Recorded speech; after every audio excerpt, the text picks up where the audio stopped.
Dijon makes some of the most amazing music in the world and has single-handedly changed how I see music as a producer. And I'm going to show you how in this video. I'm going to break down a bunch of techniques across his discography as quick as possible. And some of them literally blew my mind, so I hope you're ready. Starting with his most commercially accessible song, The Dress. Do you used to take a long time to get ready? Dijon has stated that this was his attempt at trying to make a traditional pop song to see if he could do it, and was loosely inspired by Bonnie Raitt's I Can't Make You Love Me.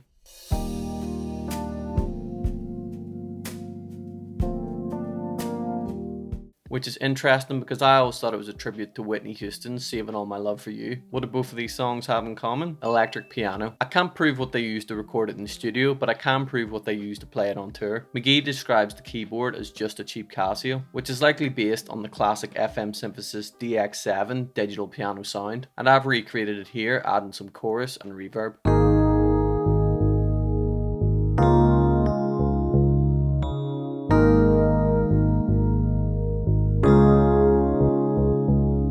Dext is a free DX7 plugin, but FM8 is a good paid option, as well as Arturia's emulation. The only other really notable part of the song is that the drums are panned, which lets the drum sounds be more delicate in the mix, because they're not all competing for the same space over the top of each other.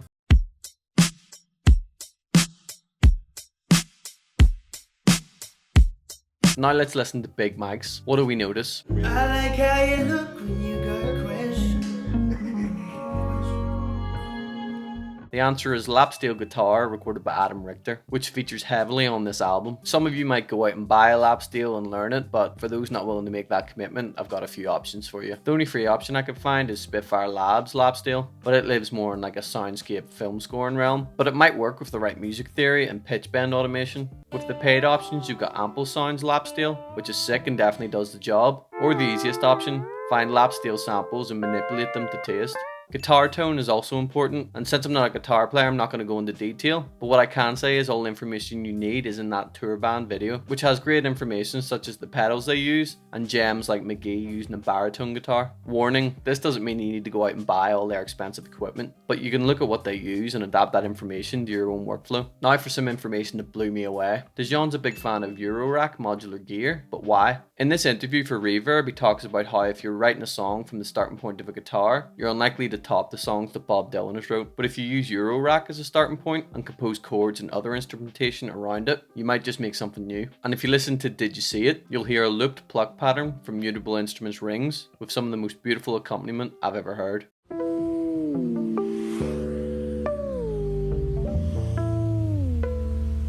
Collecting Eurorack modules is one of the most expensive avenues you can explore in music production, as well as the fact it's like learning a new language. But if you want to give it a go for free, I've got you covered. VCF Rack is a free Eurorack setup in your DAW that's perfect for getting started. Now I'm going to hit you with another Dijon knockout. I've had this theory for years called the 2 E's of music: energy and emotion. All songs fall into one of these categories, or both. For example, energy, doof doof, industrial techno. Energy and emotion, punk music. Emotion, Dijon. However, Dijon levels his music up even further. You can make a good song with just emotion, but you might make a great song if you add nostalgia, and you might make an amazing song if you add location. That's what sets Dijon's music apart. You feel like you're at a rodeo or hanging out with Dijon's friends when you listen to his music, but also sadly lamenting over a relationship at the same time. And I'm not the only person to pick up on the fact that location is a big part of Dijon's music. There's a couple of great video essays on Dijon I'd recommend watching if you haven't. If you listen to a lot of his tracks, you'll notice the faint chatter of friends fade in and out between crowds and other locations, or as I like to call it, atmosphere texture.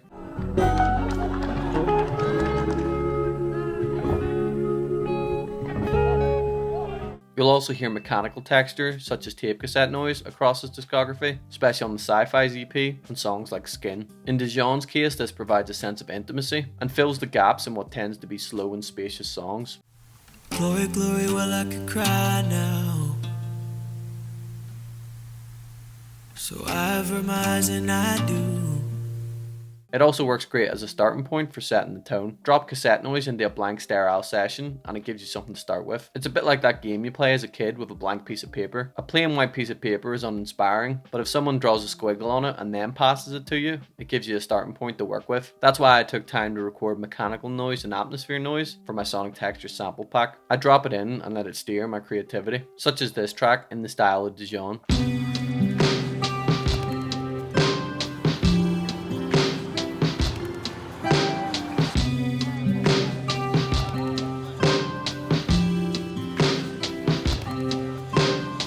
this, I tried to include elements across his discography into one song, and I'll do a speed round to show you the techniques. Drum breaks. Dijon has said that they came to the album sessions with samplers filled up with drum breaks to help start the process, like the James Brown drum break on Talk Down. All I did was slow down the drum break and give it some gritty tape processing.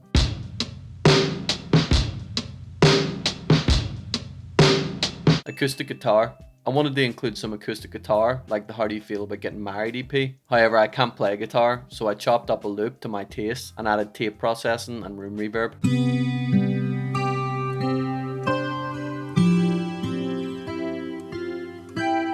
Glitchy sprinkles. This is an integral part of the Dijon sound, and I'm going to show you an amazing free resource for these glitches. There's a guy on Looperman called Looplicator who posts glitchy experiments every day that you can download and use for free. I took some of those glitches, manipulated them further, and included some glitchy perk from my own sonic texture sample pack.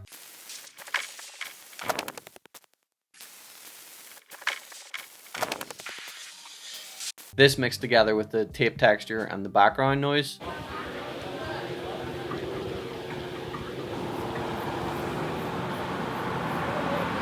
tasty Dijon-ish vibe.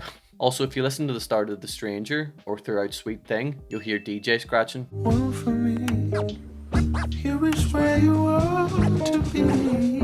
I just want. Easy way to do this is download Virtual DJ, which is also free. Scratch away, export, drop it into the background of your own song, and then you're cooking heat. Finally, I've saved the best 2 points to last. You know how Dijon can be very avant-garde, not caring about if things are in tune, but somehow it still sounds good. It's because he sticks to the groove of the track. Like when he hits this stringed instrument in big mics and all the strings buzz all crazy. It's definitely not in key, but because it's still to the rhythm, it works. This revelation blew my mind because it explains how old school hip hop works. They often use samples aren't really in the same key, but the groove is strong. Same thing applies to UK Garage. And all this got me thinking about a video famous bass player Victor Wooten made, explaining that there is no wrong notes if you're grooving. So in summary, key signature is important, of course, but arguably not as much as the groove. And last but not least, the one that made me rethink everything, Dijon's use of omnidirectional microphones. He is quoted as saying, "The omnipolar pattern, that's the sound of the record." What this means is a microphone picking up the sound of the whole room, as opposed to a cardioid mic, like the one I'm talking into currently, which aims to pick up the sound of whatever it's pointed at. But what's special about Omni? Well, before Dijon's album, if a band came up to me and said, "We want you to record and mix our song," I would already have in my head what it should sound like and what I would need to do to achieve it. For example, an up close and center main vocal that sounds very present. But if you listen to Dijon, his main vocal might be faint and over to the left, and then move to the right, and then move closer and louder, thanks to the omnipolar pattern. We all know there's no real rules to making music, but this is the first time I've seen all the rules broken and it sounds better than anything I've ever heard. Modern recording studios are all about getting the driest, cleanest sound possible, whereas Dijon cranks the input of his microphone and captures all those imperfections of the room, which makes it sound so natural. Also warning, this doesn't mean you need to run out and buy an omnidirectional mic straight away. You can still explore some of this with a normal cardioid mic, using a mixture of standing different distances away from the microphone, experimental panning, and layering different takes. Have a bit of fun with that and then buy an Omni mic. Finally, this doesn't mean copy Dijon, writing songs about rodeos and girls called Annie. This video's purpose is to shed light on these creative techniques that Dijon uses so you can go and explore and expand on them yourself across genres. That's the beauty of these ideas. They aren't attached to creating songs like Dijon. Their possibilities are endless, and that's why I find Dijon so inspiring. As I mentioned, my Sonic Texture sample pack explores a lot of these ideas. Buying it helps support the channel for more videos like this. Subscribe if you're handsome. Thanks for watching.